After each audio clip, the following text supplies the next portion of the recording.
Petrol diesel की आसमान छूती कीमतों के बीच सीएनजी की कम कीमत ग्राहकों को अपनी ओर आकर्षित कर रही है। ऐसे में देश की सबसे बड़ी कार निर्माता company Maruti Suzuki India limited CNG car बाजार में अपनी हिस्सेदारी बढ़ाने की योजना बना रही है। पैसेंजर व्हीकल बाजार की लीडर कंपनी अपने सीएनजी पोर्टफोलियो को विस्तार करने में लगी है।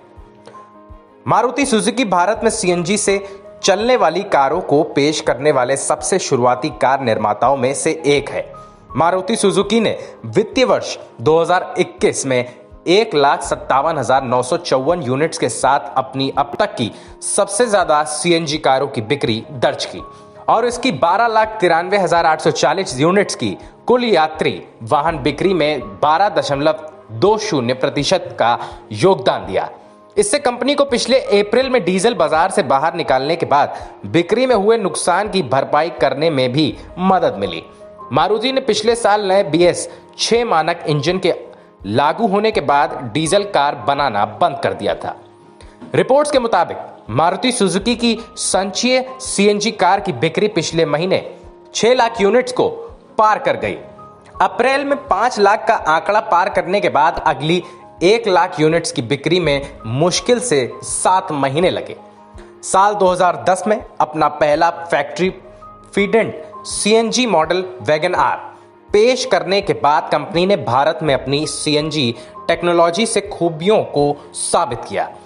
इंजन की व्लॉव सीटों में बदलाव, कार के shock absorber, petrol filler cap के बगल में सीएनजी फिलिंग वाल्व की जगह indicator, CNG fuel level display के साथ मॉडिफाइड इंस्ट्रूमेंट क्लस्टर और सीएनजी वेरिएंट पर फ्रंटल और साइड इंपैक्ट क्रैश टेस्ट जैसी खूबियों ने भारत के सबसे बड़े कार निर्माता को अपने ग्राहकों के साथ विश्वास का संबंध बनाने पर मदद की। MSIL के executive director sales and marketing Shashank Srivastava ने कहा, लोग अब पावर के नुकसान, इंजन के खराब होने या कार के सीएनजी पर चढ़ने में सक्षम नहीं होने से चिंतित नहीं है। ग्राहकों ने हमें विटारा ब्रेजा को सीएनजी में लाने का फीडबैक दिया है। हमारे मार्केट रिसर्च से यह भी पता चलता है कि ग्राहक अब स्विफ्ट में भी सीएनजी की तलाश कर रहे हैं और बहुत सारे ग्राहक बलेनो और सियाज में भी सीएनजी मांग रहे हैं। हम इसकी जांच कर रहे हैं और फिर तय करेंगे कि कौन से मॉडल सीएनजी के साथ पेश किए जाएं।